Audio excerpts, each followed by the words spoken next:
Après une qualification lors de la première rencontre, donc normalement dans la rue, ou alors déjà par message, donc en deuxième temps, on passe sur la troisième partie, qualification partie 3, lors du premier rendez-vous. Premier rendez-vous qui est crucial, donc on va voir comment déterminer que cette personne est la bonne personne pour n'importe quel type de relation en réalité, dès le début. Le premier rendez-vous est bien plus qu'une première rencontre, en réalité c'est le fondement de n'importe quelle forme de relation future. On va donc voir ça encore une fois sous 3 aspects. Premièrement, les critères à évaluer. Deuxièmement, quelques conseils pour comprendre comment naviguer cette interaction. Et enfin, troisièmement, venir observer les implications qu'il va y avoir derrière donc, cette forme de qualification et ce rendez-vous en lui-même, notamment au XXIe siècle. On est parti. En premier lieu, il faut savoir que peu importe le type de relation qu'on va vouloir créer, il va être extrêmement important qu'on ait une compatibilité des valeurs. On pourrait voir ça comme un basique, effectivement ça l'est. C'est pour ça qu'il faut vraiment faire en sorte, dès la première interaction, dès la première rencontre, de voir que les valeurs que l'on a avec la personne matchent. Et notamment sur 3 grands aspects, et un qui est plutôt secondaire, la famille, les relations, la carrière, et enfin, donc, secondaire, les loisirs. Là, on pourra voir donc 2 grandes questions qui vont être en réalité pertinentes et qui vont en amener plusieurs autres.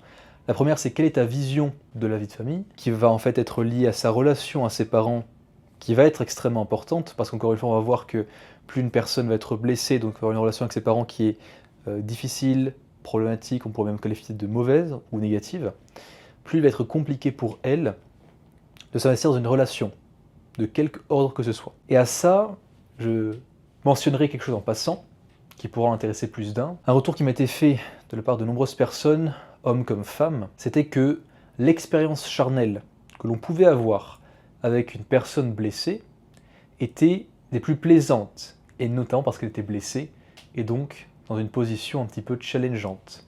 Ce qui va donc s'exprimer dans la chambre à coucher, et faire en sorte de faire prendre goût, on pourrait dire, à cette expérience charnelle. Pourquoi ? Parce qu'elle va représenter la reconnexion à l'archétype, et donc à l'énergie archétypale, opposée à la nôtre. Donc pour le masculin, celle du féminin, et pour le féminin, vous l'avez compris. Donc on va vraiment chercher à comprendre un petit peu sa relation à sa famille, et autrement, on va venir lui demander quelles sont tes priorités, ou alors, qu'est-ce qui te passionne le plus aujourd'hui ? Pareil, très important, pour venir lui permettre, lui donner l'opportunité, disons, de s'exprimer de manière passionnée, donc en étant impliqué émotionnellement vis-à-vis de sa vie.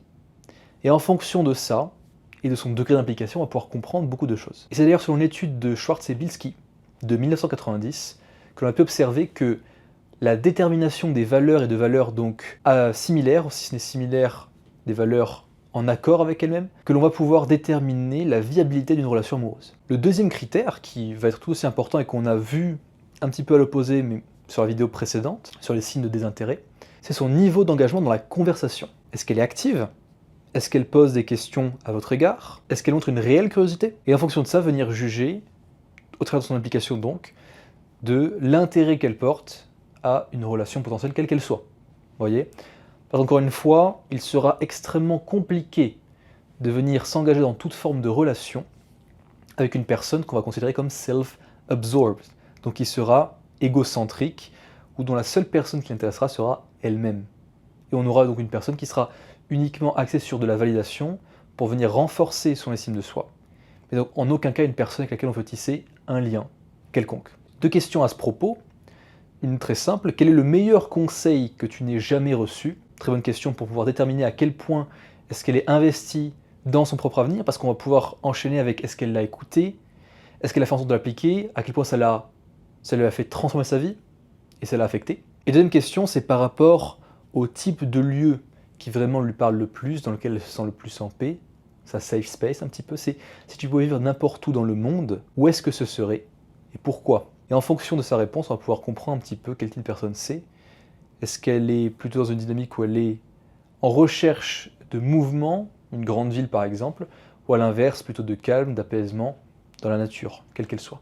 Et la recherche de Race et Shaver de 1988 a démontré que dans le but de créer une relation pleine de sens et de connecter avec la personne, il s'agira de pouvoir se rendre vulnérable vis-à-vis d'elle et vice-versa. Donc dans ce cadre-là, encore une fois, quand on veut qualifier la personne, qu'est-ce qu'on va faire ? On va chercher à la faire s'ouvrir en s'intéressant réellement à elle.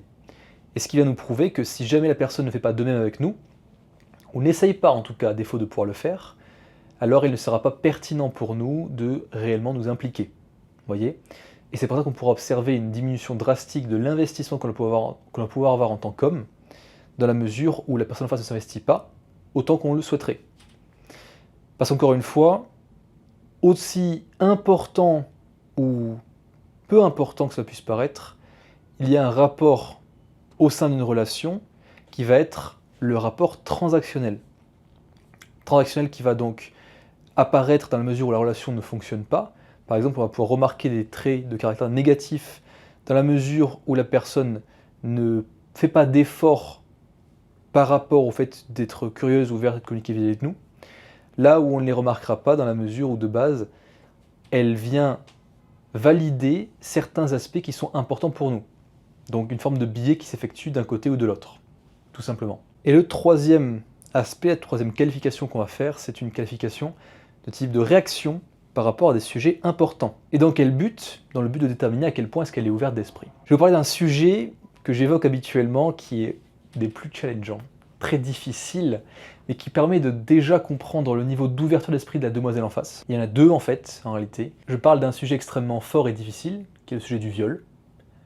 En voyant un petit peu comment est-ce qu'elle réagit et son degré d'ouverture justement à une communication spontanée, ouverte, curieuse. Et en deuxièmement, généralement, je viens parler d'un autre sujet, tout aussi difficile, le cannibalisme. Ça c'est un petit secret habituellement, bon je vous en parle maintenant, vous le savez, vous êtes dans la confidence. Ces deux sujets, c'est ce que j'utilise habituellement en premier date pour directement déterminer à quel point est-ce qu'il sera possible de communiquer de manière fluide avec elle si l'interaction se prolonge. Maintenant, des questions qui vont être plus légères, si vous n'avez pas encore, on pourrait dire, le courage de parler de ces sujets-là, c'est tout simplement quels sont tes objectifs à long terme, par exemple, ou comment est-ce que tu gères les situations de stress et de conflit habituellement dans ta vie. Et encore une fois, un rappel, je vous en conjure, plutôt que d'écouter attentivement les mots qu'elle va prononcer, faites attention à la manière dont elle le dit, et encore plus à son langage non-verbal, qui vous donnera beaucoup plus de contexte que simplement ce qu'elle va vous dire. Et une étude menée par Gottman et Silver en 1999 souligne que la capacité à discuter de sujets sensibles ouvertement et à gérer les conflits de manière constructive est un prédicteur clé de la satisfaction relationnelle. Ce qui veut dire que si on arrive à faire en sorte de communiquer de manière ouverte par rapport à des sujets qui sont difficiles de base, et justement voir à quel point est-ce qu'elle est capable de gérer les conflits de manière constructive, nous permettra de déterminer fondamentalement l'issue d'une potentielle relation avec cette personne. Donc très important. Avant de continuer avec les conseils, si cette vidéo vous plaît, n'hésitez pas à vous abonner bien sûr, à mettre un pouce en l'air, dans le but de me soutenir bien sûr, encore une fois, et si vous pensez que ce contenu peut parler à quelqu'un de votre entourage, amis, famille, partenaire, peu importe, n'hésitez pas à le partager. Encore une fois, c'est du savoir, le savoir qui se transmet est une forme d'apport de valeur, qui d'ailleurs a une valeur illimitée, c'est gratuit, ça ne comprend rien de plus qu'un simple partage, donc n'hésitez pas à le faire. Autrement, si vous avez des questions plus spécifiques et que vous souhaitez en savoir plus sur le sujet du travail sur soi ou des relations hommes-femmes, vous avez deux solutions. En un, le fait de rejoindre le canal Telegram dont le lien est en description, où je parle beaucoup plus en détail de ces sujets. Et en deux, vous pouvez prendre une consultation avec moi pour discuter d'un sujet qui vous est plus personnel, encore une fois dans le but de pouvoir traiter cette thématique et aller plus en profondeur dans votre compréhension de vous-même. On continue. Donc, 4 conseils, cette fois-ci, pour continuer de qualifier et faire en sorte d'être pertinent de votre qualification. On a en premier lieu le test du réflexe. De manière complètement incongrue et spontanée, au sein de la conversation, vous allez poser une question qui n'a absolument aucun rapport et complètement inattendue donc, pour voir comment elle va réagir à l'inattendu. Donc en fait, venir tester sa capacité d'adaptabilité et de flexibilité. Mentale bien sûr. Comme par exemple, de manière complètement spontanée, parce que comme je le disais tout à l'heure, faites poser une question par rapport au cannibalisme, au viol. Donc un sujet qui va être très difficile, très sensible, pour venir voir à quel point est-ce qu'elle va être flexible. En deux, l'observation passive, plutôt que d'observer comment elle se comporte vis-à-vis de vous, parce qu'elle sera dans le cadre donc du date, venez observer comment elle se comporte vis-à-vis des autres, le serveur, un passant, qui que ce soit, comment elle parle des autres. Et en fonction de sa manière de parler d'autrui, ou de parler à autrui, on pourra voir un petit peu comment elle se comporte au quotidien plus naturellement. Si vous voyez qu'elle a tendance à parler de manière négative des autres, notamment par exemple de ses ex-partenaires, alors posez-vous la question, est-ce que c'est réellement qu'ils étaient aussi mauvais? ou est-ce que c'est simplement qu'elle a tendance à blâmer les autres plutôt que de se responsabiliser? Très attention. Troisièmement, la question de l'éthique. Éthique très importante, encore une fois, dans le cas d'une relation. Question très simple à poser, ça serait par exemple, si tu venais à trouver un portefeuille plein d'argent dans la rue, que ferais-tu? Et venir voir sa réaction. Encore une fois, on ne fait pas attention suffisamment, ou en tout cas on ne fait pas qu'attention à ses mots, mais surtout aussi à son paraverbal et à son non-verbal. Et enfin, l'analyse des émotions. Lorsqu'on va lui raconter une histoire personnelle ou une anecdote, par rapport à nous, on va venir observer si elle fait preuve d'empathie, de compréhension, qu'elle est enthousiaste à l'idée qu'on parle de nous.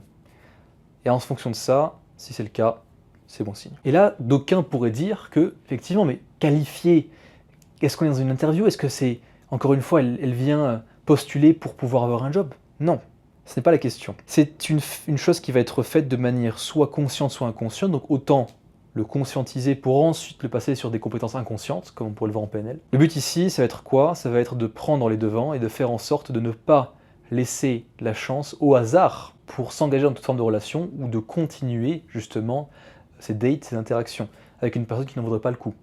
Donc la qualification va être faite quoi qu'il en soit, de son côté ou du vôtre, de manière consciente ou inconsciente.